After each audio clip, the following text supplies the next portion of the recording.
সামনে তোমাদের এইচএসসি পরীক্ষা আর কয়েকটা দিন সময় হাতে আছে। এই সময় তোমরা অনেক কিছু অনেক জায়গা থেকে চারদিক দিয়ে শুনতেছো। কেউ বলতেছে গ্যাপ স্টাডি করতে, আমি নিজেও বলছি অবশ্য। তারপরে কেউ বলতেছে যে এখন তোমরা টেনশন করো না, প্যানিক করো না, রিভিশন দাও বারবার। তো এর মধ্যে আমি একটা কথা তোমাকে বলবো যে তুমি এই সময় সবার আগে একটা ভালো প্ল্যান করো। হ্যাঁ, তুমি কিভাবে এইচএসসি পরীক্ষা আগে পড়বা, সামনে ঈদ উল আজহা, ঈদের এই যে সময়টাতে কিভাবে নিজেকে ম্যানেজ করবা, এইচএসসি পরীক্ষা আগে কিভাবে রিভিশন দিবা, কিভাবে প্রিপারেশন নিবা, কিভাবে গ্যাপ ফিল আপ করবা, এবং এইচএসসি পরীক্ষার মধ্যে তোমার প্ল্যানিং কিভাবে হবে সেটা নিয়ে তুমি একটা ভালো পরিকল্পনা বা প্ল্যান করে ফেলো সবার আগে। তো প্রথমত তোমাকে যদি বলি, দেখো তোমরা যদি 3 তারিখে, তোমরা অনেকে উদ্ভাসে মডেল টেস্ট দিচ্ছ, উদ্ভাসে মডেল টেস্ট 3 তারিখে ইনশাল্লাহ শেষ হয়ে যাবে। হ্যাঁ, বা তোমরা হয়তো যখন দেখতেছো তখন হয়তো শেষ হয়ে গেছে। তো 3 তারিখ থেকে তুমি যদি দেখো 4, 5, 6, 7, 8 এই সময়টা কিন্তু তোমার মোটামুটি একটা ঈদের সিজন চলে আসবে, ঠিক আছে, মানে ঈদের সময় চলে আসবে আর কি। এর মধ্যে আমি বলবো যে 4, 5, 6 এই যে 3টা দিন সময় তোমার হাতে আছে, এই 3টা দিন তুমি আগে ভালো মতো নিজের সময় নিয়ে একটা প্ল্যান করে ফেলো। পারলে আমি বলি একটা ভালো প্ল্যান করে তোমার একটা দিন সময় লাগবে, তুমি একদিনও লাগবে না। তুমি যদি বলি 2 থেকে 3 বা 4, 5 ঘন্টা ভালো মতো টাইম লাগবে। এইটুকু সময় তুমি যদি ইনভেস্ট করার প্ল্যানিংয়ের পেছনে খুব একটা ক্ষতি হবে না। তুমি এই সময়টাকে আগে ভালো মতো প্ল্যান করে নাও। তো দেখো এখানে কিন্তু তোমাদের 26শে জুন থেকে তোমাদের এইচএসসি পরীক্ষা শুরু। তো তার আগে 7 এবং 8 তারিখ অলরেডি এর আগে একটা ভিডিওতে বলছি যে তোমরা এই সময়টাতে একটু ঈদের ব্রেক নিও 2টা দিন, 7 এবং 8। এর আগে 4, 5, 6 এই সময়টা পড়াশোনা করো, তবে এই সময়টাতে মেইন একটা কাজ করবে, সেটা হলো প্ল্যান বানানো। এটা অবশ্যই করবা, প্ল্যান বানানোটা তোমার জন্য ইম্পর্টেন্ট। তো প্ল্যান তুমি বানানোর ক্ষেত্রে তুমি 3টা জিনিস ফলো করতে পারো, ঠিক আছে। 3টা জিনিসকে অবশ্যই তুমি ফোকাস দিয়ে কাজ করবা। সেটা হলো যে তোমার সবচেয়ে বেশি দুর্বল সাবজেক্ট যেটা, সেটা তুমি ফাইন্ড আউট করবে এবং ওখানে সবচেয়ে বেশি সময় দিবে এই সময়টাতে। এবং তারপরে তোমার যে দুর্বল চ্যাপ্টার যেটা, হ্যাঁ, সাবজেক্টের মধ্যে যে দুর্বল চ্যাপ্টার আছে সেই দুর্বল চ্যাপ্টারটাকে তুমি সবচেয়ে বেশি ফোকাস করবা। এবং তারপরে হলো দুর্বল টপিকে সবচেয়ে বেশি পরিমাণে গুরুত্ব দিবা। তাই একবার যদি বলি তোমার যেটা সবচেয়ে দুর্বল সাবজেক্ট, এরকম হতে পারে তোমার বায়োলজি সবচেয়ে দুর্বল সাবজেক্ট, কিংবা এরকম হতে পারে যে তোমার ম্যাথ সবচেয়ে উইক সাবজেক্ট।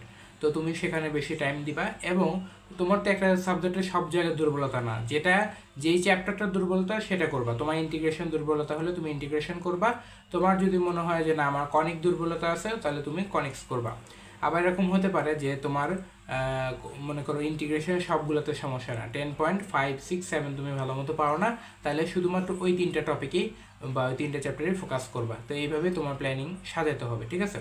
আচ্ছা, তো প্ল্যানিং করার সময় তুমি যখন ইনশাল্লাহ 4, 5, 6 বা 3 তারিখে তোমরা যদি মডেল টেস্ট পরীক্ষা দিয়ে যখন বাসায় আসবা তখনই যদি করো, তো প্ল্যানিং করার সময় তোমরা কয়েকটা জিনিস মাথায় রাখবে, বুঝছো।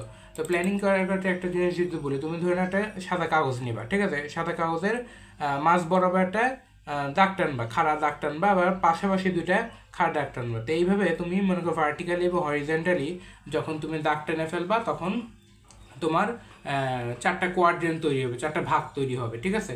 তো 4টা ভাগের মধ্যে তুমি এইভাবে ভাগ করবা যে ম্যান্ডেটরি, ইম্পর্টেন্ট, মডারেট, ইজি, এই 4 ভাগে ভাগ করবা। যেটা ম্যান্ডেটরি অর্থাৎ যেটা খুবই বেশি পরিমাণে ইম্পর্টেন্ট, তুমি সেটাকে সেই সব বিষয়গুলোকে তুমি উপরের ভাগের দিকে রাখবা।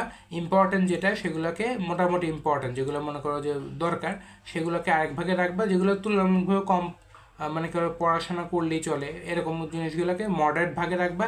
যেগুলো ইজি, মনে করো তুমি ইজি টপিক যেগুলো পারো সেগুলো তুমি শেষ ভাগে রাখবা আর কি।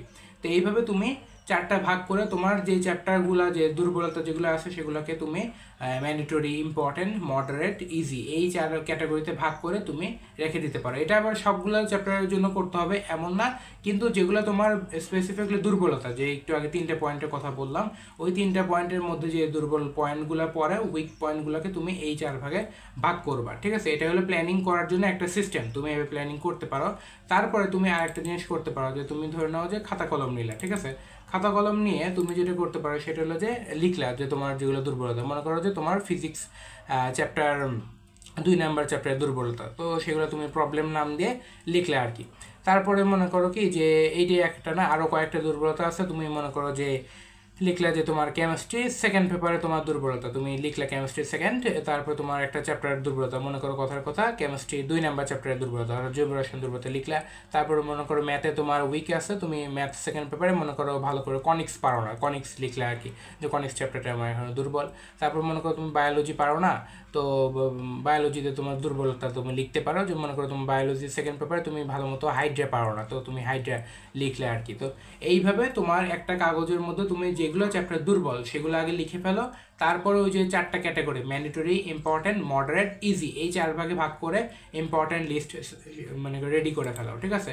এরপরে তুমি যখন সাজায় ফেলবা, মানে অর্থাৎ 4, 5, 6 এই সময়ের মধ্যে যখন প্ল্যানিং করে ফেলবা, তখন তুমি যেটা করবা যে তুমি অবশ্যই মনে করো তুমি বিভিন্ন সফটওয়্যার ইউজ করা যায়, তুমি মনে করো এখানে গুগল ক্যালেন্ডার আমি ইউজ করি, তুমি গুগল ক্যালেন্ডার ইউজ করতে পারো, তোমার যেটা সমস্যা লিখতে পারো। যে মনে করো তুমি মনে করো কথার কথা যে তুমি ম্যাথ পড়বা, তুমি ম্যাথ লিখলে আর কি, যে ম্যাথ পড়বো, এখানে দেখো গুগল ক্যালেন্ডারে ভালো মতো টাইম সেট করা যায়, তুমি টাইম সেট করে দিলে, ধরে নাও যে তুমি মনে করো সকালবেলা তুমি পড়বা, হ্যাঁ, সকাল 7:30টার সময় তো পড়ার টাইম সেট করে দিলা, টাইম দিয়ে উপরে সেভ দিয়ে দিলা, তাহলে তোমার সেভ হয়ে যাবে গুগল ক্যালেন্ডারে, কিন্তু সেভ হবে এবং নোটিফিকেশান আসবে।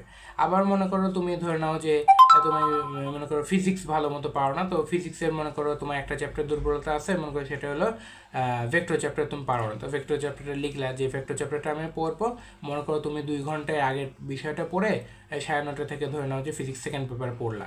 তো এইভাবে তুমি তোমার পড়ার রুটিনটা সাজিয়ে ফেলতে পারো। গুগল ক্যালেন্ডারে কিন্তু খুব সুন্দর মতো এইভাবে তুমি ডেইলি শিডিউল বা ডেইলি প্ল্যান বানিয়ে নিতে পারবা, এবং তোমার কাজ শেষে তুমি কমপ্লিট করে নিতে পারবা, হ্যাঁ, যে তোমার কমপ্লিট করতে হবে, এবং তোমাকে কিন্তু নোটিফিকেশন দিবে একটা পড়া শেষ হবে, আর নিচে যে মার্ক কমপ্লিট আছে সেখানে টিক দিবা। তো তোমাদের সকলেরই কিন্তু গুগল আছে বলে আমি জানি, গুগল অ্যাকাউন্ট আছে, তোমরা কিন্তু গুগল ক্যালেন্ডার থেকে এই কাজটা সহজে করে নিতে পারো, এতে তোমার ডেইলি প্ল্যানগুলো হবে। তো শর্টলি যদি রিক্যাপ করি, তুমি প্রথমত তোমার প্ল্যানিংটাকে, তোমার যেগুলো উইক সেগুলো খাতায় লিখে নাও, তারপর তোমার ইম্পর্টেন্ট বেসিসে খাতায় 4টা ভাগ করে সেই বক্সের মধ্যে লেখো কোনগুলো কম ইম্পর্টেন্ট, কোনগুলো বেশি, কোনগুলো খুবই বেশি ইম্পর্টেন্ট, এইভাবে লিখো। এরপরে তোমার যে গুগল ক্যালেন্ডার আছে সেখানে টাইম শিডিউল ভাগ করে নাও। তো এইভাবে তোমরা তোমাদের সমস্যাগুলোকে তুমি ভালো একটা প্ল্যান বানায় একটু সময় নিয়ে যদি 4 থেকে 5টা ঘন্টা এই কাজটা ভালো মতো করো, দেখবা কি তোমার অনেক কিছু মানে এলোমেলো লাগবে না, তখন অনেক কিছু গোছানো মনে হবে। আমি এই জিনিসটা করে ফল পাইছি, আলহামদুলিল্লাহ জিপি 5 আসছিল। তো তোমরা এইভাবে যদি করো, আশা করি ইনশাল্লাহ তোমরাও বেনিফিট পাবা। তো all the best for you HSC. কোনো যদি প্রবলেম মনে করো তাহলে কমেন্টে জানাও, যে কোনো প্রবলেম ইনশাল্লাহ সময় করে উত্তর দিয়ে দিব। All the best to you for your HSC again.